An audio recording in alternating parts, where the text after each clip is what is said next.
सो molecular weight ये homework था। अब हम एक्चुअली देखेंगे कुछ इसके पॉइंट्स।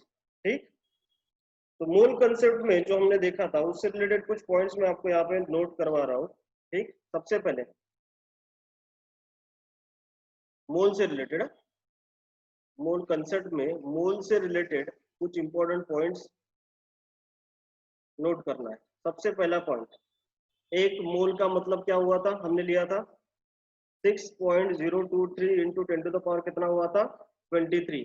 इतने क्या होते हैं पार्टिकल्स, ये हमने करवा लिया था। दूसरा, एक मोल एटम का मतलब क्या होगा, इतने एटम्स होगा। ठीक, ये हम कर चुके हैं। ठीक है, एक मोल मॉलिक्यूल का मतलब इतने मॉलिक्यूल्स होंगे, वो हम कर चुके हैं। राइट, तो एक मोल का मतलब इतना आपको याद रखना है, 6.023 इंटू 10 टू द पावर 23, ये याद रहेगा हमारे। ठीक, उसके बाद एक मोल मॉलिक्यूल या फिर एक मोल एटम का मास क्या होता है, ग्राम एटॉमिक मास या ग्राम मॉलिक्यूलर मास। तो mass of 1 mole of molecules और एटम्स इज इक्वल टू क्या होता है, ग्राम मॉलिक्यूलर मास या फिर ग्राम एटॉमिक मास। डिपेंड है कि आप मॉलिक्यूल ले रहे हो या ग्राम ले रहे हो, ये लास्ट क्लास में हमने देख लिया था। ठीक, थर्ड पॉइंट यहाँ पे है कि याद रखिए एक टेम्परेचर होता है that is called as STP और एनटीपी। एसटीपी और क्या, एनटीपी, शायद आपने सुना होगा, standard temperature and pressure and normal temperature and pressure. ठीक, अब इसको ध्यान में रखिए, एसटीपी मतलब स्टैंडर्ड टेम्परेचर एंड प्रेशर जो होगा, टेम्परेचर एंड प्रेशर, और जो एनटीपी हमने लिया है नॉर्मल टेम्परेचर एंड प्रेशर, इनमें डिफरेंस क्या है। Right, so until and unless it is been mention in the question कि ये स्टैंडर्ड टेम्परेचर मतलब ये पर्टिकुलर चीज स्टैंडर्ड टेम्परेचर और प्रेशर पे है, ये पर्टिकुलर चीज नॉर्मल टेम्परेचर प्रेशर पे है, ऐसा एक ही क्वेश्चन में जब तक ना दिया हो, आप इन दोनों को एक ही कंसिडर करोगे, सेम कंसिडर करना है। क्या कंसिडर करना है, सेम ही कंसिडर करोगे इसको। क्लियर, राइट, और सेम कंसिडर करना मतलब स्टैंडर्ड टेम्परेचर प्रेशर हो जाएगा, टेम्परेचर आपका हो जाएगा स्टैंडर्ड टेम्परेचर 273 केल्विन और प्रेशर हो जाएगा आपका 1 एटमॉस्फेयर। ये हम देखे थे यूनिट्स लास्ट क्लास में। राइट, कन्वर्जेंस भी देखा था। तो टेम्परेचर 273 केल्विन, प्रेशर 1 atm। अगर ये कंडीशन है, इसका मतलब हमारा जो भी सब्सटेंस होगा, गैस हो सॉलिड हो लिक्विड हो, वो स्टैंडर्ड टेम्परेचर और कहाँ पे होगा, प्रेशर पे प्रेजेंट होगा। राइट, वही कंडीशंस हम नॉर्मल टेम्परेचर और प्रेशर के लिए लगाते हैं जब तक कि मेंशन किया ना गया हो। मैं फिर से बता रहा हूँ, एसटीपी और एनटीपी का सिंपल सा मतलब आप दोनों सेम ही लोगे। राइट, कहीं कहीं क्वेश्चन में आपको डायरेक्ट वो दे देता है कि नॉर्मल टेम्परेचर एंड प्रेशर मतलब 25 डिग्री सेल्सियस, ये दे देगा, मतलब 298 केल्विन इसका मतलब होता है। तो नॉर्मल टेम्परेचर एंड प्रेशर कहीं कहीं पे, वो डिपेंड है क्वेश्चन के ऊपर, मैं बताऊंगा किस तरीके से आता है, वहां पे आप 25 डिग्री सेल्सियस लोगे नॉर्मल टेम्परेचर और प्रेशर का मतलब।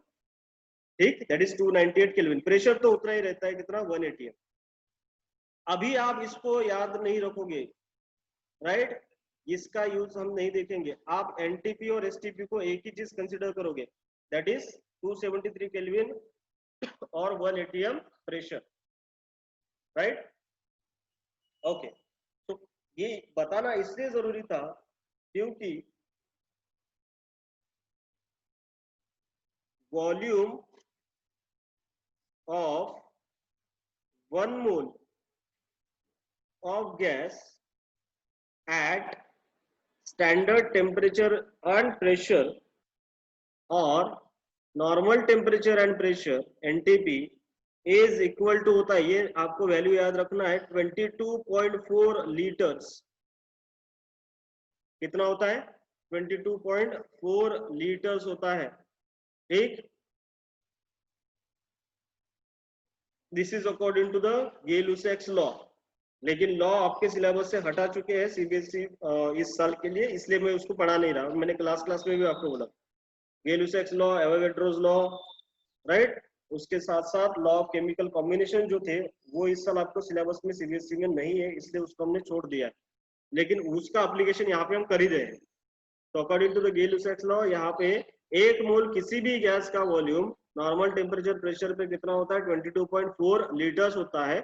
इसी को अगर आप मिलीलीटर में लेते हैं, आपको पता है मिलीलीटर में करोगे तो ये यहाँ पे मल्टीप्लाई करना पड़ता है 10 टू द पावर 3 से, तो ये आंसर हो जाता है आपका 22400 ml, दैट इज मिलीलीटर।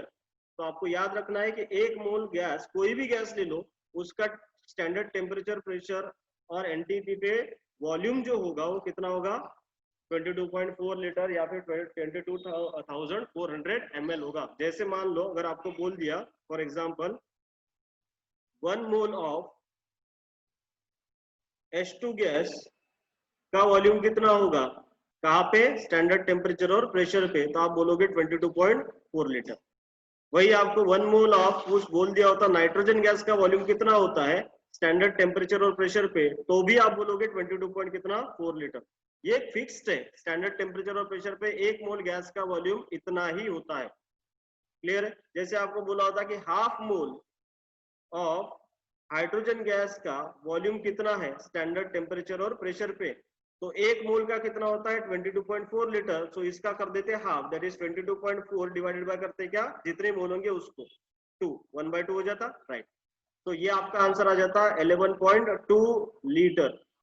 कितना होता 11.2 लीटर। सो आप इस हिसाब से करोगे, जितना मोल आपको दिया होगा उसके हिसाब से ये वैल्यू को क्या करोगे, चेंज करोगे। सिंपल क्या है, तो 22.4 को आप मल्टीप्लाई जस्ट करोगे किससे, मोल से। 22.4 को आप जस्ट मल्टीप्लाई करोगे किससे, मोल से, ठीक है। तो volume of gas at STP और एनटीपी इज इक्वल टू, आप बोलोगे मोल्स मल्टीप्लाइड बाय वॉल्यूम, कौन सा 22.4 लीटर। क्लियर है? ऐसे आपको पता चलेगा, ठीक। जैसे मान लो अगर आपको क्वेश्चन आ गया होता, क्वेश्चन आपको पूछ लिया होता कि what is the volume at STP occupied by, question लिख रहा हूं मैं यहाँ पे, calculate the volume at STP occupied by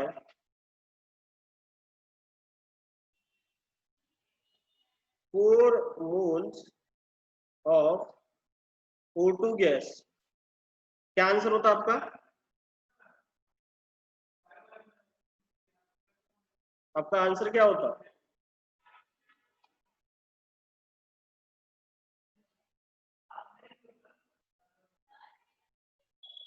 इस तरीके से हम सॉल्व करेंगे 4 × 22.4, तो हमारा आंसर आएगा 89.6 लीटर इस क्वेश्चन का।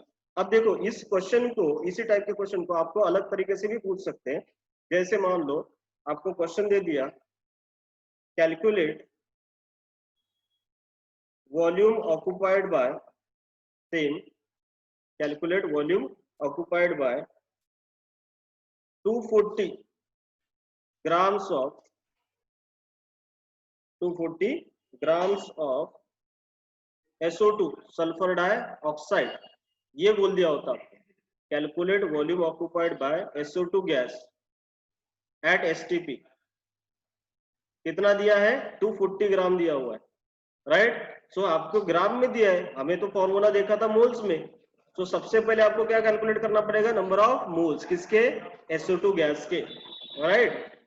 तो फॉर्मूला हमारा वॉल्यूम कैलकुलेट करना है, वॉल्यूम इनटू तब क्या हो जाता है, मोल इनटू 22 पॉइंट कितना 4 लीटर होता है, ये हमें पता है, ठीक।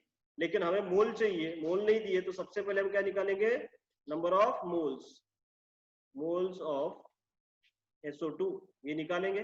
कितना आएगा SO2 का मोल, SO2 के नंबर ऑफ मोल्स कैलकुलेट करते टाइम याद रखिए कैसे कैलकुलेट करते हैं। आप लेते हो वेट ऑफ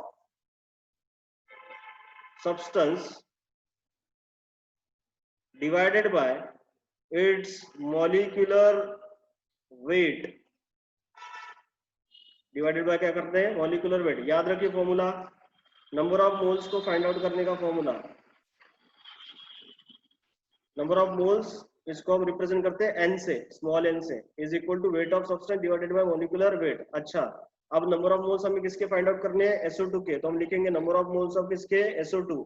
कैसे मिलेंगे हमें, वेट ऑफ सब्सटेंस, कितना वेट दिया है, जो दिया होगा वो ले लो, कितना दिया है 240 ग्राम, डिवाइडेड बाय करना है मॉलिक्यूलर वेट उसी सब्सटेंस का, कौन सा सब्सटेंस है, SO2 का।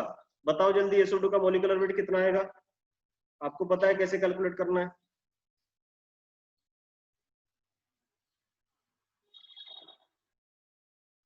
तो क्वेश्चन इज, ये दिया है, सॉल्व करना है हमें। सबसे पहले given volume right, given volume हमारे पास है 5600 ml, राइट, किस पे है, STP पे। तो आपको पता है कि 22400 ml जो आपके पास वॉल्यूम अगर है कहाँ पे, STP पे, तो ये होता है कितना, 1 मोल। तो आपके पास यहाँ पे वॉल्यूम दिया है 5600 ml, तो STP पे इसका मोल कितना होगा, क्रॉस मल्टीप्लीकेशन कर लो, राइट। तो ये आएगा x इज इक्वल टू आपके पास 5600 डिवाइडेड बाय 22400, राइट। इसको सॉल्व करोगे तो आपका आंसर आएगा 20 यहाँ पे कट गए, तो 56 डिवाइडेड बाय क्या आया 224, तो ये आएगा लगभग 1/4 ना, 1/4 आएगा, और 1/4 मतलब 0.25, 2.5 नहीं होगा ये नंबर ऑफ मोल्स, ये कितना होगा 0.25 होगा, राइट। साक्षी, मंजीत करेक्ट है, यस, अभिषेक करेक्ट था, साक्षी 250 नहीं था वो, हाँ 0.25 था। तो ये हमारे पास आंसर आ जाता, 0.25 हमारे पास क्या होता, मोल्स, तो हमारा आंसर मिल जाता 0.25 मोल्स ऑफ, यस सोनल बराबर है, हाइड्रोजन गैस। अच्छा, मान लो अगर आपको इसी में ये पूछ लिया होता कि कैलकुलेट अमाउंट ऑफ, ऐसे इसी में calculate amount of H2 in grams, calculate amount of H2 hydrogen का अमाउंट पूछ लिया होता किसमें, ग्राम्स में, तो आंसर क्या होता, फॉर्मूला आपको याद रखना है, फॉर्मूला रहेगा तभी आएगा। देखो फॉर्मूला हमारा क्या था, number of moles is equal to weight upon molecular weight, यही था ना, weight upon molecular weight. Number of moles अगर आपको पता है, मॉलिक्यूलर वेट अगर पता है, तो वेट पता कर सकते हैं ग्राम्स में, ये वेट किस में होता है, ग्राम्स में, मॉलिक्यूलर वेट आपका पता है, ठीक है करेक्ट। तो यहाँ पे देखो नंबर ऑफ मोल्स किसके निकालने आपको दिए हैं, आपको हाइड्रोजन के, वो निकाल चुके हम। वेट आपको कैलकुलेट करना था, मॉलिक्यूलर वेट ऑफ हाइड्रोजन कितना होता है 2, राइट। तो यहाँ पे हम वेट निकाल लेते हैं, weight of H2 gas is equal to हो जाता आपका क्या, number of moles hydrogen multiplied by इसका मॉलिक्यूलर वेट।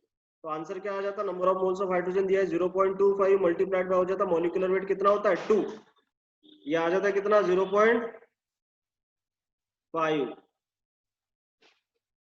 कितना आता 0.5 ग्राम्स, करेक्ट, यस।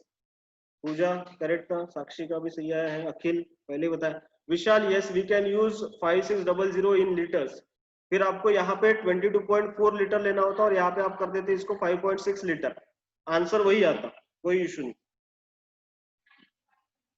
आप अगर एक क्वांटिटी एमएल में ले रहे हो तो दूसरी भी एमएल में लो, अगर वो ये लीटर में ले रहे हो तो इसको भी लीटर में लो कन्वर्ट करके, आंसर वही आएगा आपका, क्लियर। तो इस तरीके से आपको क्वेश्चन जो है वो घुमा फिरा के पूछा जाता है।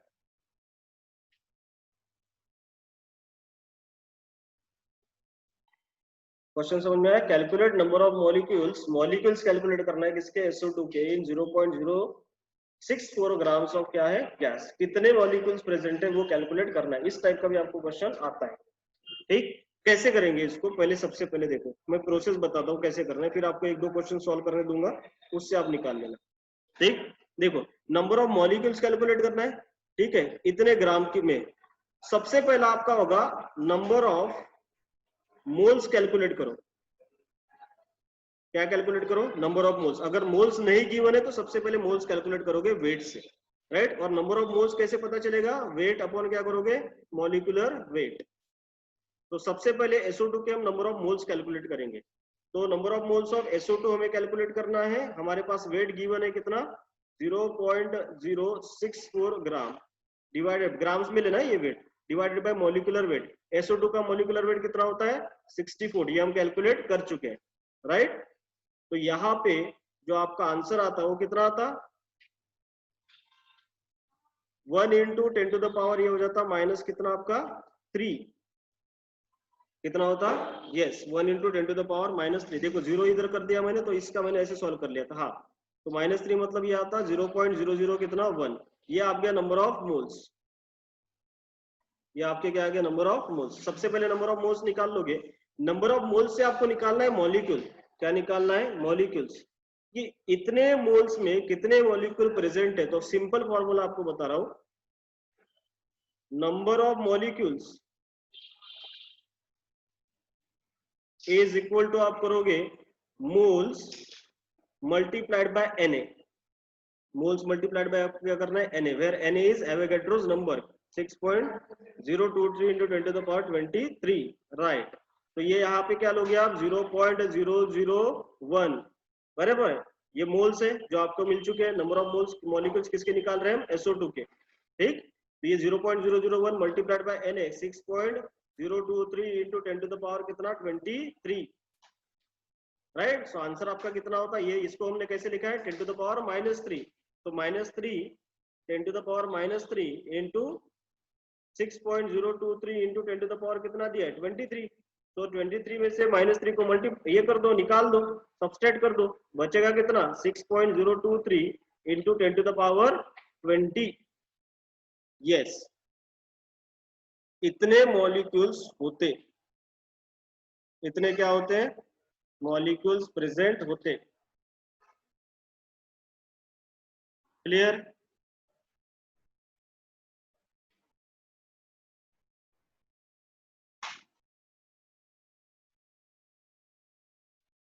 यस, समझ में आ रहा है कैसे कैलकुलेट करेंगे हम लोग।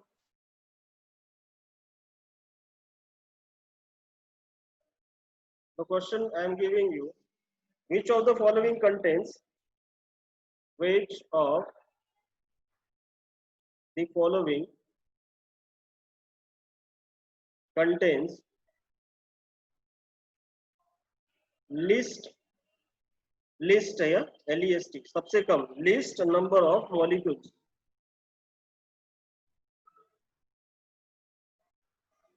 List number of molecules, right.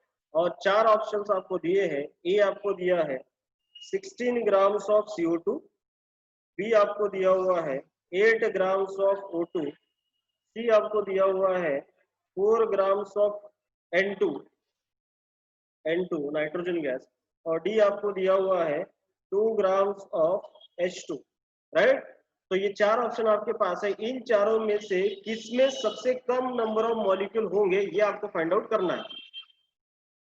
Number of molecule कैसे फाइंड आउट करते हैं ये मैंने अभी आपको बताया था। तो हर एक के नंबर ऑफ मॉलिक्यूल आपको फाइंड आउट करने होंगे, और जिसमें सबसे कम होगा वो ऑप्शन आपका होगा, राइट। हमने नंबर ऑफ मोल्स निकाल लिए, नंबर ऑफ मोल्स से इन चार जितने आए इसमें से सबसे कम नंबर ऑफ मोल्स कहाँ पे बताओ, सी में है ना 0.14, राइट। सी में सबसे कम नंबर ऑफ मोल्स है, तो इसको अगर आप Na से मल्टीप्लाई करोगे, सबको अगर मान लो आपने Na से मल्टीप्लाई कर लिया होता, Na से नंबर ऑफ मॉलिक्यूल्स आपको चाहिए तो Na से मल्टीप्लाई करते कि नहीं, सबको मल्टीप्लाई करते तो सबसे कम क्वांटिटी कहाँ आती, यही आती ना। कम क्वांटिटी को Na से मल्टीप्लाई करोगे तो कम ही आएगा। तो सबसे लीस्ट पूछा था, सबसे कम लीस्ट नंबर ऑफ मॉलिक्यूल्स पूछा था, सबसे कम किस में आते हैं सी में, that is 4 gram of N2 में। क्लियर है। तो आपको नंबर ऑफ मॉलिक्यूल सबसे कम सबसे ज्यादा अगर पूछ लिया तो सबसे पहले आप number of moles find out कर लो, जिसमें सबसे कम नंबर ऑफ मोल्स होंगे उसमें नंबर ऑफ मॉलिक्यूल्स कम होंगे, जिसमें नंबर ऑफ मॉलिक्यूल ज्यादा होंगे, नंबर ऑफ मोल ज्यादा होंगे उसमें नंबर ऑफ मॉलिक्यूल्स भी ज्यादा होंगे। तो अगर इसी क्वेश्चन को ऐसे पूछा होता कि which of the following contains highest number of molecule, highest number of क्या पूछा होता मॉलिक्यूल्स पूछा होता, तो सबसे ज्यादा किसमें होते, राइट डी में होते, क्योंकि ये कितना है 1 मोल है, बाकी सब कम है। तो आंसर हमारा क्या हो जाता डी हो जाता, राइट करेक्ट। तो इस तरीके से जो क्वेश्चन है वो कभी कभी पूछे जाते हैं।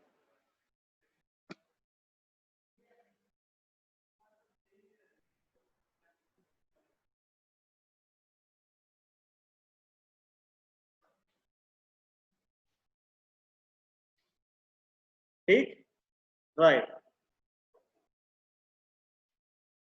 Molecular and empirical formula.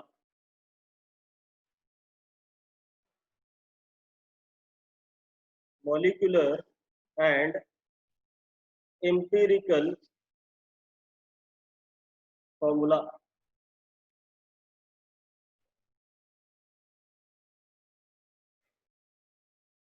Right, देखते हैं हम किस तरीके से कैलकुलेट करते हैं एम्पिरिकल फॉर्मूला और मॉलिक्यूलर फॉर्मूला, और इसका मीनिंग क्या है। अब देखो, सबसे पहले मॉलिक्यूलर फॉर्मूला का मतलब।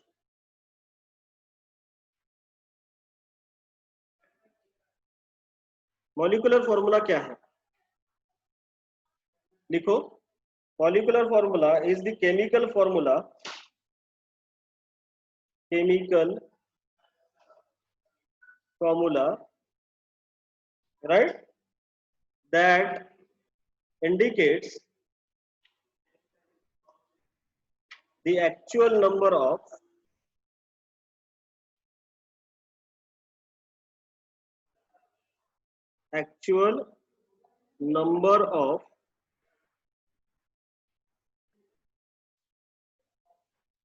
different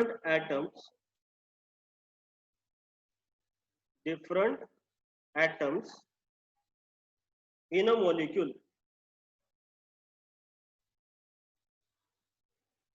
in a molecule, इन क्या होता है, मॉलिक्यूल।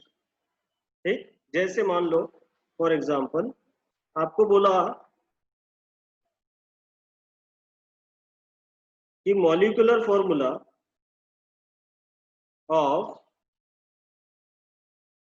ग्लूकोज क्या है, तो आप लिख देते C6H12O6। इससे आपको क्या पता चल रहा है कि इस ग्लूकोज मॉलिक्यूल में एग्जैक्टली 6 कार्बन है, 12 हाइड्रोजन है और 6 क्या है, ऑक्सीजन है। तो जब एग्जैक्ट नंबर आपको पता चल जाता है डिफरेंट एटम का इन अ पर्टिकुलर मॉलिक्यूल, तो ये जो फॉर्मूला हम बनाते हैं, जो लिखते हैं नंबर ऑफ कार्बन, हाइड्रोजन और oxygen in a glucose molecule, इस फॉर्मूले को हम बोलेंगे मॉलिक्यूलर फॉर्मूला। इसको हम क्या बोलेंगे, मॉलिक्यूलर फॉर्मूला। अच्छा, इसको आप ऐसे भी रिप्रेजेंट कर सकते थे, कार्बन ले लिया भाई, मेरे पास हाइड्रोजन है और ये ऑक्सीजन है। ये ऐसे अगर मैं लिख दूं यहाँ पे कार्बन हाइड्रोजन ऑक्सीजन, हाइड्रोजन 2 ले लिया, ऑक्सीजन ऐसे ले लिया, तो ये भी बता रहा है कि ग्लूकोज में कार्बन है, हाइड्रोजन है, ऑक्सीजन है, राइट। लेकिन इससे हमें एग्जैक्ट नंबर नहीं पता चल रहा ग्लूकोज में कार्बन कितना, हाइड्रोजन कितना, ऑक्सीजन कितना, तो इसको हम मॉलिक्यूलर फॉर्मूला नहीं बोलेंगे। ठीक, फिर इसको हम क्या बोलेंगे, तो इसको हम बोलेंगे empirical formula. Empirical formula, right. Empirical formula का है, डेफिनेशन लिख लो। Chemical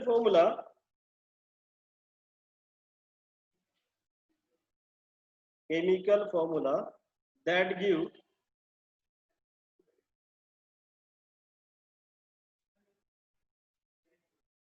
relative number of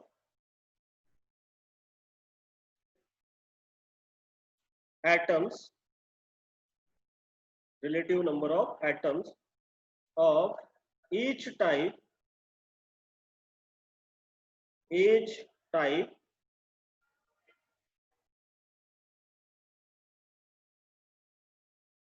in a molecule,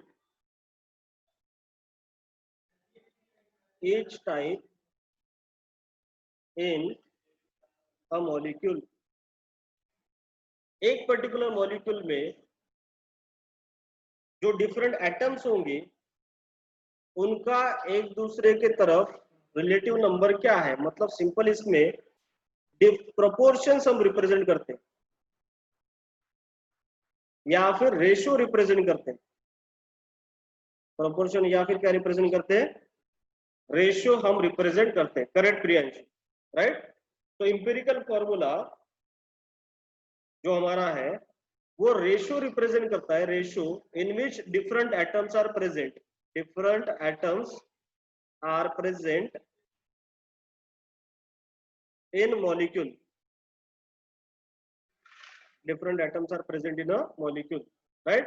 जैसे कि हमने यहाँ पे ग्लूकोज का मॉलिक्यूलर फॉर्मूला लिखा, तो इस ग्लूकोज के मॉलिक्यूलर फॉर्मूला से हमें क्या पता चलता है कि कार्बन, हाइड्रोजन और ऑक्सीजन का एक दूसरे के साथ अगर रेशो देखना है मुझे, किस रेशो में वो प्रेजेंट है, तो मैं यहाँ पे बोल सकता था कि मेरे पास देखो ग्लूकोज में कार्बन है, हाइड्रोजन है और क्या है, ऑक्सीजन। इसको देखो तो कार्बन मेरे पास कितना है, 6 है, हाइड्रोजन मेरे पास कितना है, 12 है, ऑक्सीजन मेरे पास कितना है, 6 है, राइट। तो मैं इसको सबको 6 से अगर डिवाइड कर देता तो मेरे पास कितना बचता है, यहाँ पे कार्बन बचता 1, हाइड्रोजन बचता कितना 2, ऑक्सीजन कितना बचता 1।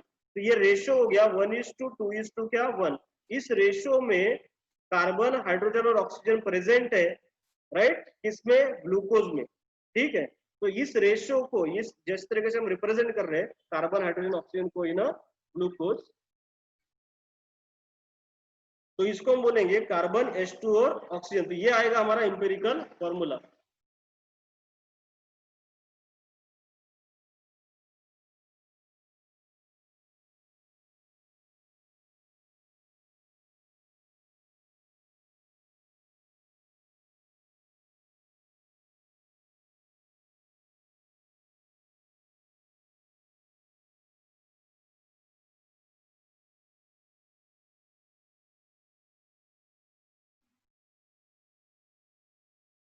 ठीक, तो इस तरीके से ये जो आया रेशो, उसको हम क्या बोलेंगे,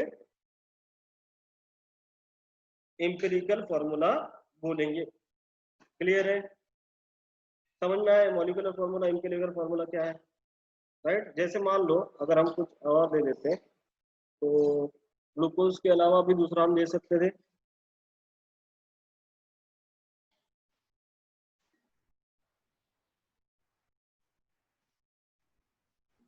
H2O2 ले लो, सिंपल सा, हाइड्रोजन पेरोक्साइड।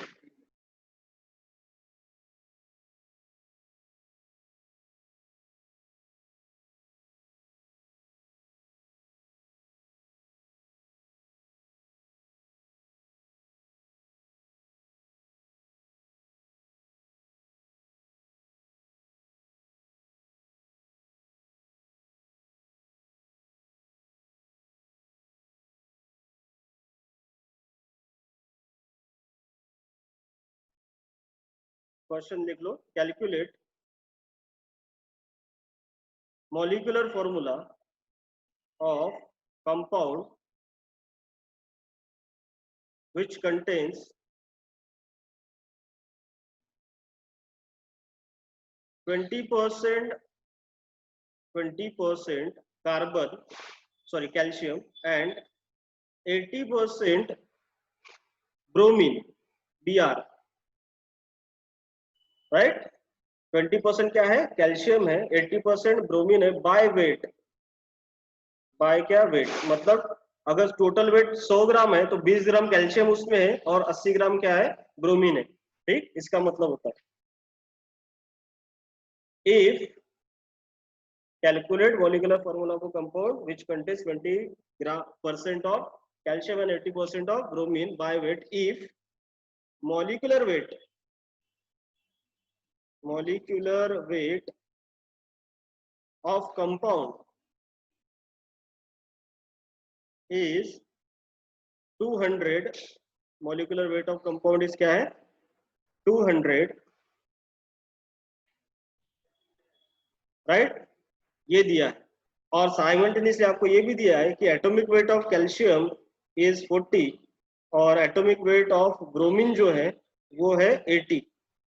दोनों का एटॉमिक वेट भी आपको गिवन है, राइट। तो आपको क्या फाइंड आउट करना है, इसका मॉलिक्यूलर फॉर्मूला फाइंड आउट करना है। तो मॉलिक्यूलर फॉर्मूला फाइंड आउट करने के लिए सबसे पहले आपको फाइंड आउट करना होता है एम्पिरिकल फॉर्मूला। क्या फाइंड आउट करना होता है, एम्पिरिकल फॉर्मूला फाइंड आउट करना होता है। जैसे आप इसका सॉल्यूशन करोगे तो सॉल्व करते टाइम सबसे पहले आप एम्पिरिकल फॉर्मूला फाइंड आउट करोगे। ठीक है, कैसे करते बता रहा हूँ, एक टेबल बना लोगे छोटा सा, आसान हो जाता है। ठीक है, इसमें क्या करोगे आप, कैल्शियम दिया है और आपके पास क्या है, ब्रोमीन, जो जो भी एलिमेंट दिए हैं वो लिखना है आपको। ठीक है, राइट, कैल्शियम है आपके पास और क्या है, ब्रोमीन है, कैल्शियम है आपके पास और क्या है, ब्रोमीन है। ठीक है, दोनों का हमें क्या लिखना है, यहाँ पे परसेंटेज जो है वो लिखते रहना है। ठीक, यस, चिराग आएगा। ठीक है, मैं तरीका बता रहा हूँ सिस्टमेटिकली इसको सॉल्व करने का। कैल्शियम का यहाँ पे क्या लोगे, दिया है 20%, लिख दो। ये कितना दिया है 80%, लिख दो। परसेंटेज दिया हुआ है वो लिखो। फिर इस परसेंटेज को डिवाइड करो उसके एटॉमिक मास से। तो 20 डिवाइडेड बाय करोगे आप 40, और यहाँ पे 80 डिवाइडेड बाय आपको मिलेगा कि यहाँ पे एटॉमिक वेट से करना है। तो परसेंटेज को एटॉमिक वेट से डिवाइड करना है। तो percentage 20 divided by 40, 80 divided by क्या करोगे, एटॉमिक वेट कितना दिया है ब्रोमीन का 80। तो यहाँ पे जो रेशियो आएगा वो कितना आएगा 1/2, और ये कितना आएगा 1, 1/2 और क्या आएगा 1 आएगा। क्लियर है। तो फिर क्या करना है आपको, जो लिस्ट क्वांटिटी होगा उससे इसको डिवाइड करना है। तो कितना आएगा, ये 2 आएगा। समझ लो, रेशियो पता चला, यहां तक समझा, यहां तक कोई डाउट है? देखो अब इसके बाद क्या करना है, ये जो क्वांटिटी आया, जो भी यहाँ पे डिवीजन करने के बाद आया, इसमें से सबसे लिस्ट क्वांटिटी कौन सी होगी वो उसको फाइंड आउट करो। सबसे छोटी क्वांटिटी कौन सी है 1/2। तो 1/2 से दोनों को डिवाइड कर लो। क्लियर है। तो 1/2 से मैं इसको डिवाइड कर रहा हूँ, 1/2 डिवाइडेड बाय कर रहा हूँ क्या 1/2, और 1 को भी डिवाइड कर रहा हूँ किससे 1/2 से। तो मेरा आंसर कितना आएगा, यहाँ पे ये तो कैंसिल हो जाएगा, ये 1 हो जाएगा और ये कितना आएगा 2 हो जाएगा। तो मुझे प्रोपोर्शन पता चल जाता है यहाँ पे कैल्शियम और किसका, ब्रोमीन का। तो ये 1:2 क्या हो जाता, 2 हो जाता। तो प्रोपोर्शन मुझे पता चला कैल्शियम और किसका, ब्रोमीन का। कैल्शियम और ब्रोमीन का प्रोपोर्शन मेरे पास है 1:2 क्या 2। तो ये प्रोपोर्शन अगर आपको मिल जाता है तो ये हमारा क्या रिप्रेजेंट करता है, एम्पिरिकल फॉर्मूला। राइट। सो आपका बोल देते कि आपके पास एम्पिरिकल फॉर्मूला जो है वो क्या है, 1 कैल्शियम और 2 क्या है ब्रोमीन। तो CaBr2 आपका हो जाता एम्पिरिकल फॉर्मूला। क्या हो जाता, एम्पिरिकल फॉर्मूला हो जाता। ठीक, करेक्ट है। प्रियांशु सही निकाला था, चिराग ने भी सही है, अभिषेक ने भी सही निकाला था, साक्षी करेक्ट है। ठीक है, तो ये आपको क्या मिल चुका है, एम्पिरिकल फॉर्मूला। अब मॉलिक्यूलर फॉर्मूला कैसे निकालेंगे। ठीक है, तो मॉलिक्यूलर फॉर्मूला निकालने के लिए आपको एक फॉर्मूला याद रखना है। सबसे पहले आप फाइंड आउट करोगे एन फैक्टर। क्या निकाल लोगे, एन फैक्टर। ठीक है, तो एन इज इक्वल टू आपको आप करोगे molecular weight divided bye empirical formula wait. याद रहेगा इसको। पहले क्या फाइंड आउट करोगे, एन फैक्टर, और एन फैक्टर का मतलब क्या लोगे, molecular weight divided bye empirical formula wait. Molecular weight already given है आपको, कितना गिवन है बताओ, 200 molecular weight of compound given है। ठीक, और यहाँ पे एम्पिरिकल फॉर्मूला हमें एम्पिरिकल वेट जो है वो इससे पता चलेगा। ठीक है, तो एन हम निकाल लेंगे, एन इज इक्वल टू करेंगे 200 divided by empirical formula wait. Empirical formula हमारे पास क्या आया, कैल्शियम और 2 ब्रोमीन। इसको आप देखोगे तो एक कैल्शियम का वेट कितना होता है 40, और एक ब्रोमीन का कितना होता है 80। सो 80 इंटू क्या करोगे 2, क्योंकि 2 ब्रोमीन है। तो यहाँ पे कितना हो जाता 160 प्लस 40, तो ये भी कितना हो जाता 200। तो एन फैक्टर कितना आया 1 आया। राइट। तो एन फैक्टर अगर आया तो उसके बाद आपको क्या करना है कि molecular formula is equal to होता है empirical formula into N factor. Into क्या होता है, एन फैक्टर। तो कैसे निकालोगे, एम्पिरिकल फॉर्मूला रखोगे, क्या दिया था हमने CaBr2, ऐसे ही रखना है आपको CaBr2 मल्टीप्लाइड बाय करोगे एन फैक्टर कितना आया 1। तो मॉलिक्यूलर फॉर्मूला भी आपका सेम ही होगा, दैट इज CaBr2। क्या होता, CaBr2 होता।